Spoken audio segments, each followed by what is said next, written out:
Alright, so this mess of parts right here is pretty obvious. It's the Eureka, TheBoss, Superlite. This is the base assembly. I've completely pulled this thing apart, mainly because this obviously needed a major cleaning. A lot of these little wheels, you can see these little wheels right here. There is one on each side of the base tray. These were just completely stopped with hair. They would not spin whatsoever. And interesting fact, these are actually rubber coated. I did not know these were rubber coated, but these are indeed rubber coated. This one's in great shape. This one does have some weird little bits of wear on it, but otherwise it's fine. I tried to scrape most of that off, but it's relatively stuck to it. But you can see these had hair wrapped all around them, and I was able to pull it off relatively well. And as you can see, the little pieces of metal these sit in are very loose now and will easily fly off. So this little piece on this one fell. Thankfully, I can see it on this, and we can set those aside for later. So we can see what else we've got. This little easy access window these machines are famous for. This thing was completely clogged up when I got it, and it's, yeah. So you can see we've also got some dirt and hair in that little section right there. We can just kind of pull that out, spritz that down, and take care of that. No problem. Alright. There we go. That looks good. So that's probably the quickest and easiest thing to clean out of this whole bunch. Obviously it's on the bottom of the machine, so you're not too worried about making that look pretty. You can see that's that right there. So, the reason I'm making a video on this is, number one, this is one of the machines of my childhood. This exact yellow variant of this machine, it's about the age of this one, is pretty much the machine that I had as a kid. The only difference is that this is the wide track variant. The one that I had was just square, so it just kind of ended right here. And this one obviously is superior because it has a wider cleaning path and it's a lot more usable as a supplement for a full-size upright. So that's that, completely done. Here is the base tray, like I said, it's just soaking in all the chemicals. The motor sits right here in this, and this little piece just kind of slots in. You can see there are 4 screws right here that hold this little piece right here, which covers the brush roll. So you have to pull this off, and then you have to undo these 4 screws to get access to the brush roll, but you can still access the belt and the motor from just opening up this part.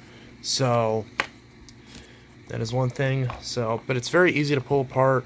Once you pull off the 4 screws on the bottom of this, and you can see them right there, pretty obvious, you can pull this top piece off, and then this whole part comes off, and then again you have the 4 screws inside here, so 8 screws in total. They're very obvious. The black ones are outer, these little screws are the inner ones. Very easy to work on. In service, I haven't worked on one of these in a very, very long time, because I haven't seen one of these in a very long time. So that's another reason why I decided to do a quick little video on this. So, like I said, this yellow variant of this Eureka Boss Superlite I've had when I was a kid. My dad had this machine whenever we moved in. I don't know if he had it. I believe it was the first machine we bought when we moved into our duplex in 2004. Whenever my parents stopped living together, my dad and I moved in. Technically, he didn't have custody of me at this time. Technically, my mom still had custody for a few more years. But either way, Dad's house, and we got this as soon as we moved in, because our old house, that we previously had, we had a Bissell Power Force 3522, and that house had caught on fire. And it actually was my fault, from what I've been told. So that house caught on fire, and for those wondering, no, I did not, as a 4-year-old, burn down my house, burn down my dad's house. What happened was I had one of those. I don't know if anyone had these, and I know I'm going off on a tangent that's kind of unrelated to this machine, but if anyone had like those like inflatable like toys. I had like an inflatable, I don't know if it was a doll or, I guess it was an action figure, obviously, but it was an inflatable Spider-Man. And we had a space heater. It's one of those old style space heaters that are metal. I don't know what you call them, but you can see like the little slot, the metal slots. Like, it's metal, so obviously if you touch it, you burn yourself, but they're decent quality heaters, although not as efficient as something like this, but still they work well. But obviously, again, if you put something to it, it burns to it. And obviously those are rubber. And so I basically, that, somehow it popped. I don't know how it popped. I guess I got too close to it, I'm assuming. And then it popped. I don't know if I was asleep or if I was in the other room or if I was playing with it.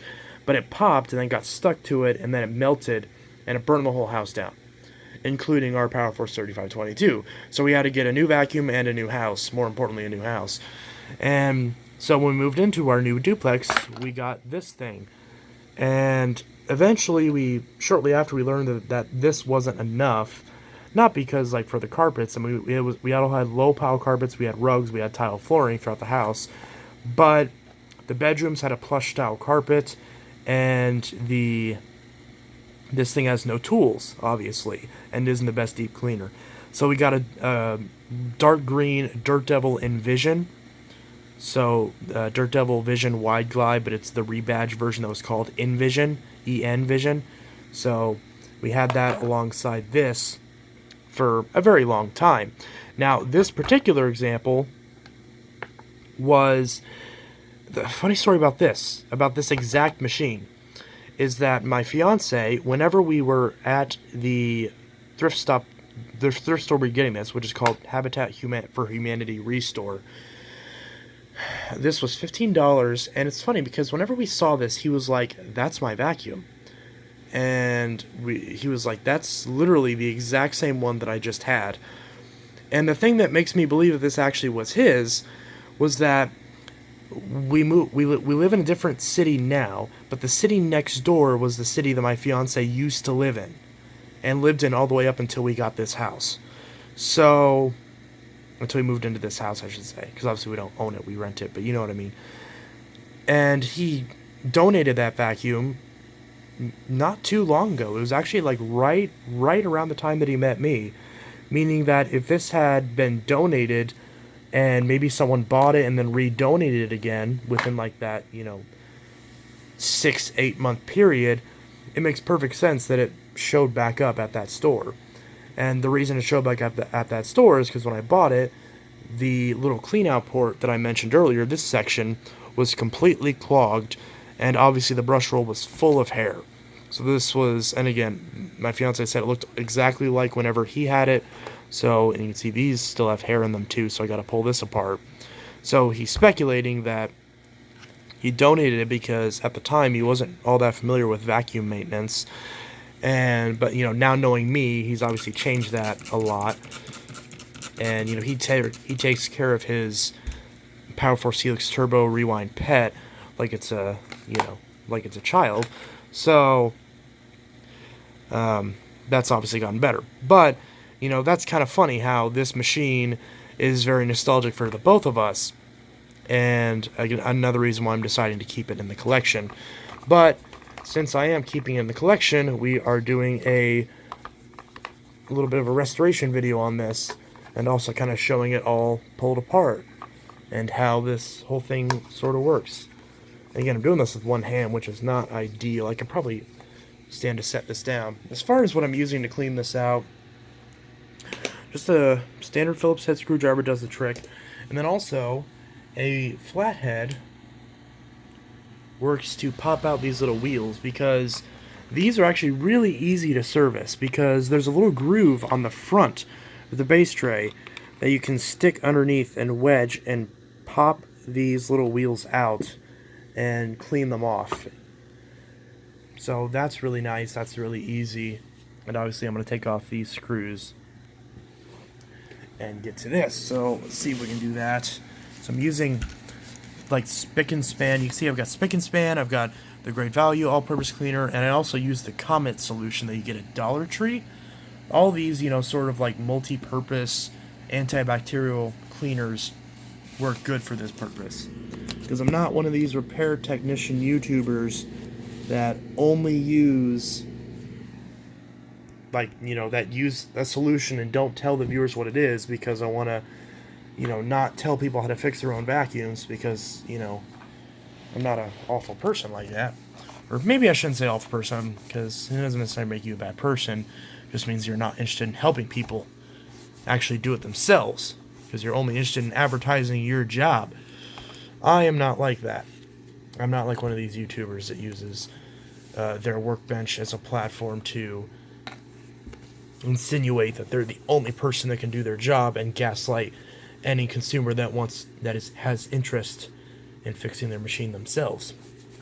So if you have this Eureka Boss Superlite, then this isn't a tutorial, this is just a vlog, but hopefully this can help you, at least by process of elimination, figure out how to pull this thing apart and clean it and get it back up to working new condition. And also here is that little belt.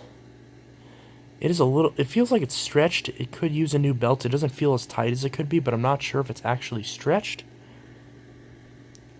I'm wondering if there's a way to find out what type of belt this is.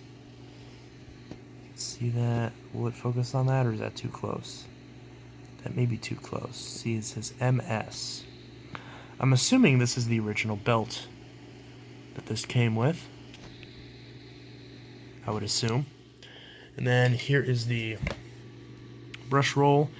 It looks like an Auric brush roll to me. Is it just me, or does it look like an Auric brush roll? So it's got that little end, and then that end right there.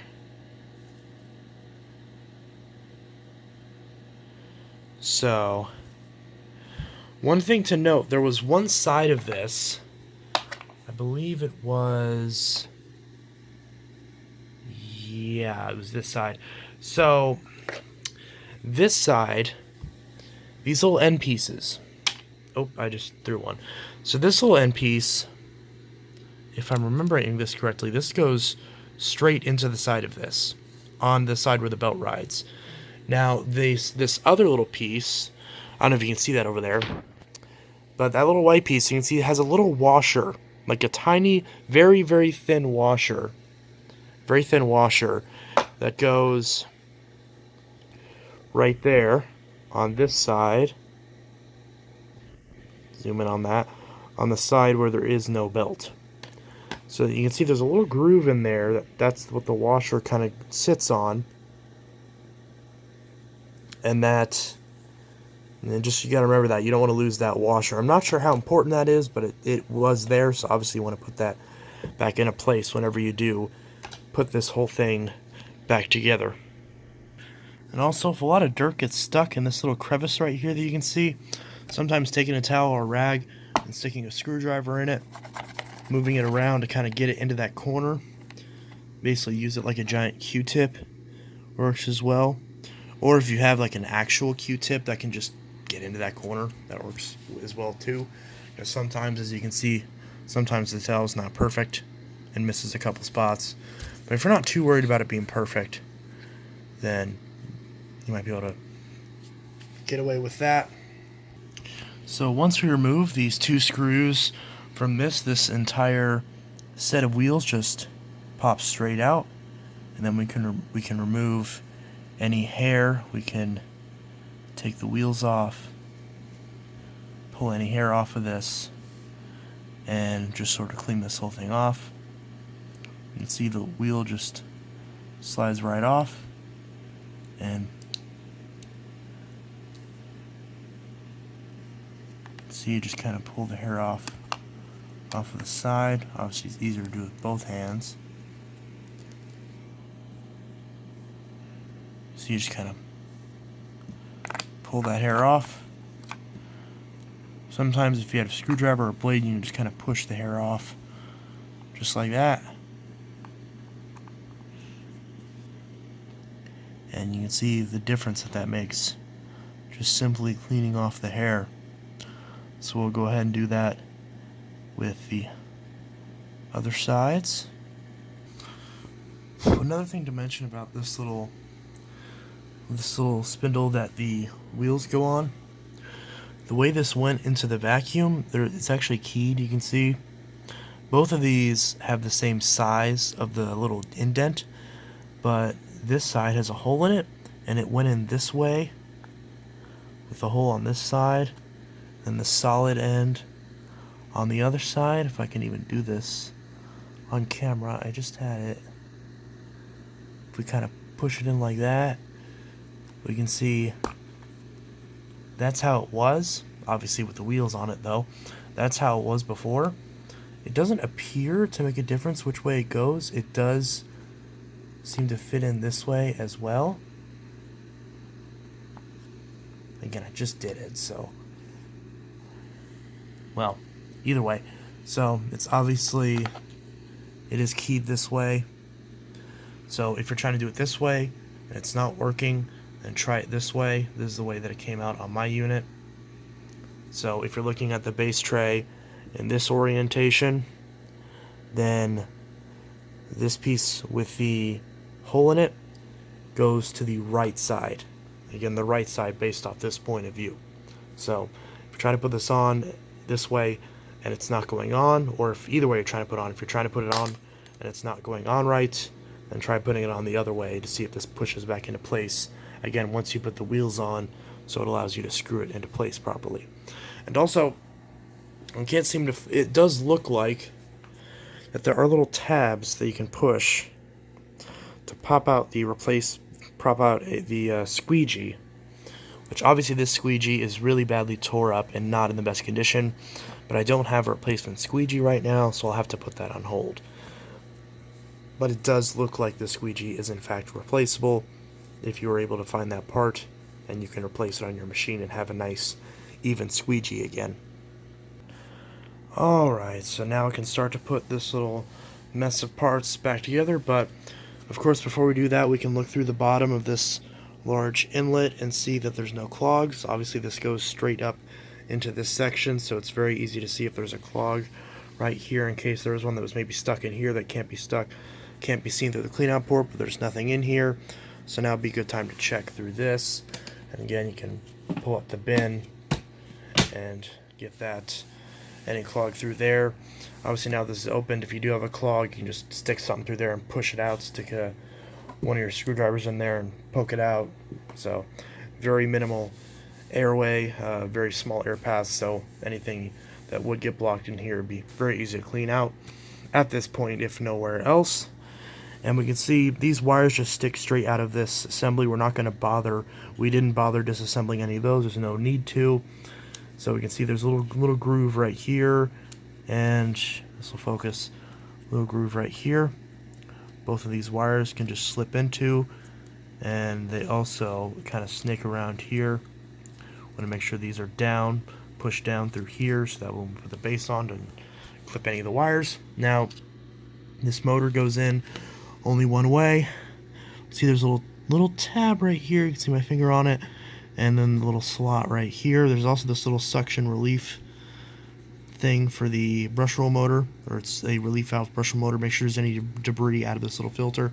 This filter doesn't appear to be removable, so just kind of, if need be, vacuum that off with a different machine, or just kind of use a screwdriver and just kind of pick everything off it. That's what I did, and that should get the job done. And again, you want to just kind of line this up. You can see where it's lined up in that little slot, and just push it down into place. It shouldn't give you too much resistance, but also should feel like it's firm in there. And now that it is, we can kind of push these wires off into this little section right here, just like that, where it's now out of the way, not in the way of any sort of ducting or anything like that, not in the way of any screws.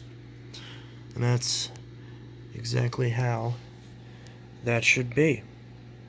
And then next we'll take the belt and loop this around, just like that, and prep this thing to get the brush roll installed.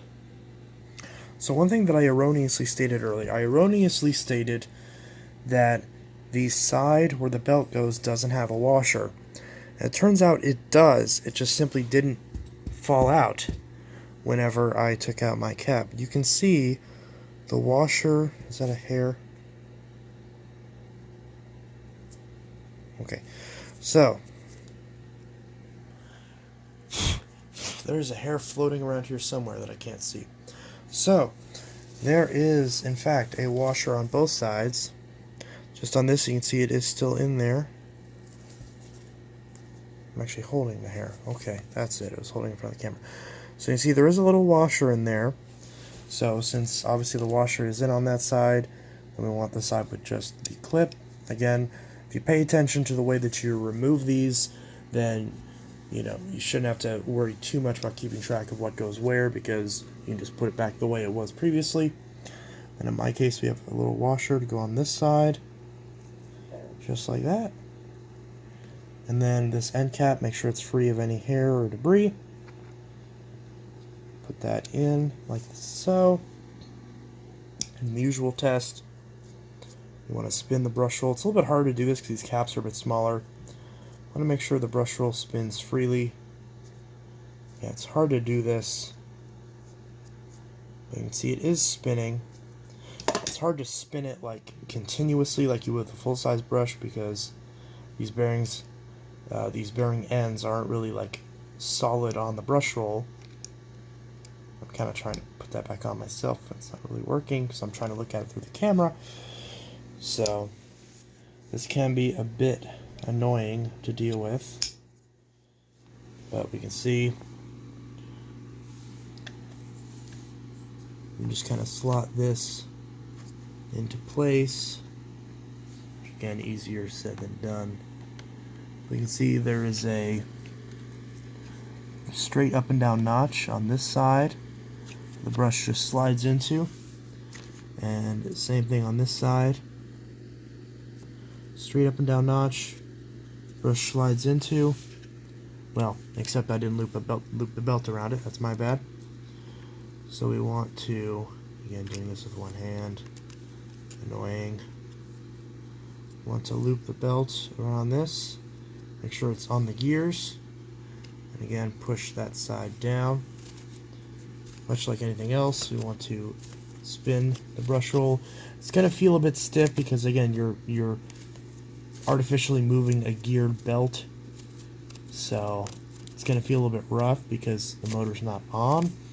But you can see this isn't exactly necessary, but you can see it is spinning just fine. No issues there.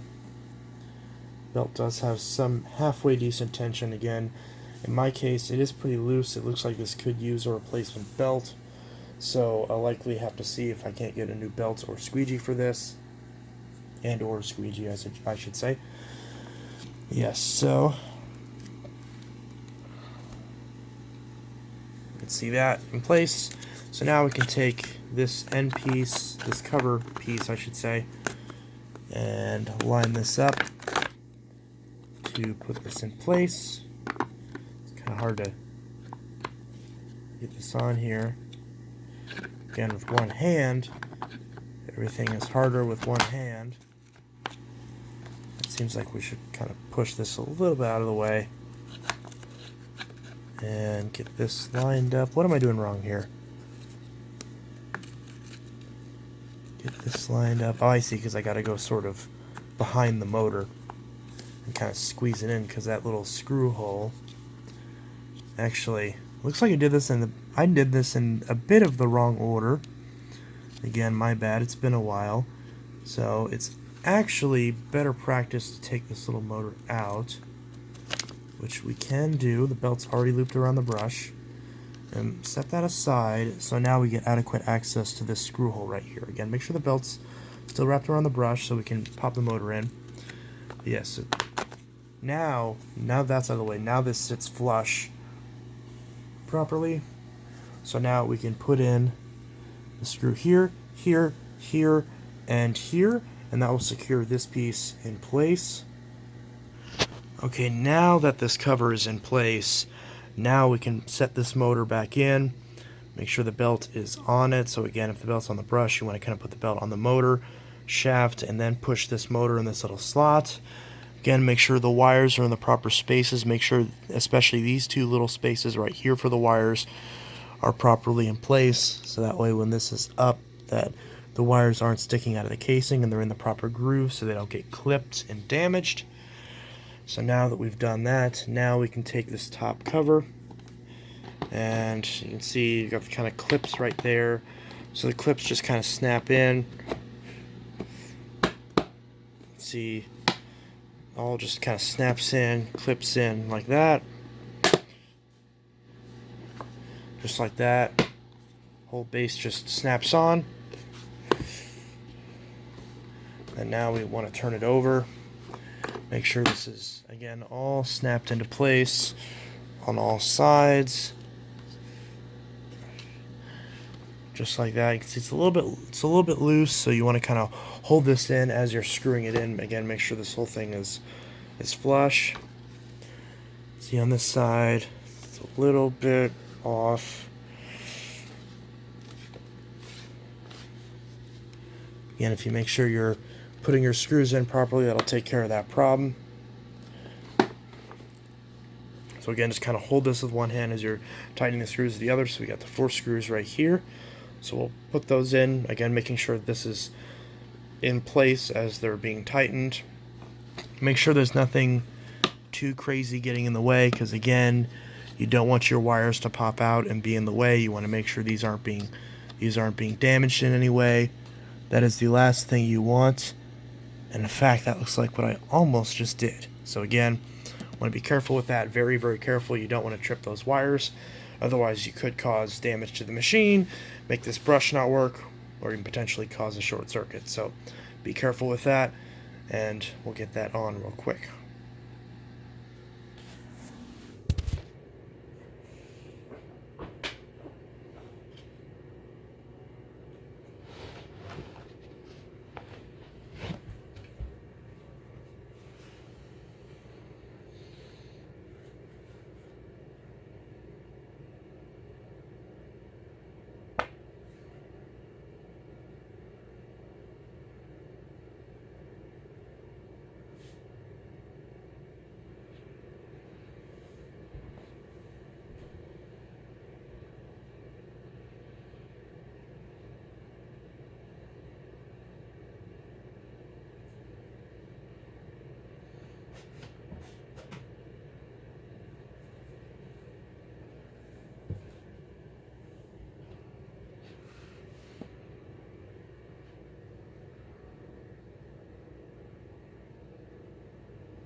I actually forgot about these little wheels right here. So they just kind of pop right back into place. Again, I'll put some WD-40 on that. And this one, again, they are notched. Just very slightly. See, there's a slight notch right there. So that way they can slide into a little groove on either side. Just like that. And you can see clip or snap right into place. Again, just make sure it snaps in on both sides. Both on both sides of each wheel and also on either side. Again, make a little bit of noise. We're going to add some grease to these later on, as well as to the main wheels, and we'll be good to go in that regard. So, only thing left is to wash all this.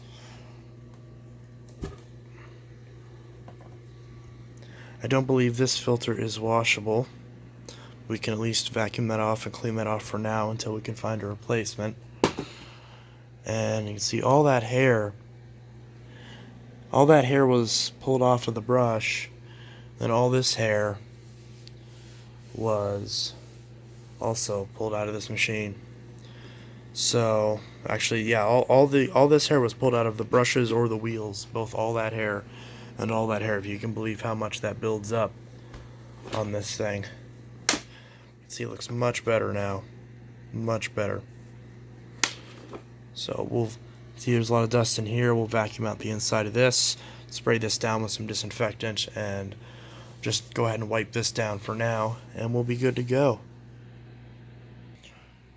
So that's the Eureka Boss Superlite. Now it's 7:15 in the morning, so I'm not going to run this right now because obviously this thing is loud. Not even because it's like broken, but just because these things have always been loud. So you won't see it running, but I mean, you saw when I got it, it obviously works, so it's just sort of a tune-up. So, like I said, ideally I should replace the filter, that little gasket in the bin, and the squeegee, maybe even the brush roll, if I can even find one of those. But if I can find any of those parts, we will see, because I haven't seen parts for this thing in a long time, although maybe I'm just not looking in the right place. So I'll see if I can't find parts for this thing. But if not, then it's still in fine condition at the moment for being a purely collectible machine. But yeah, so that's my little repair vlog on the Eureka Boss SmartVac. Not SmartVac, Superlite. That's the SmartVac, that's the Superlite. So, the Eureka Boss Superlite. This is Inteltech Studios, signing out. I'll see you guys in the next video. Have a good one. Peace.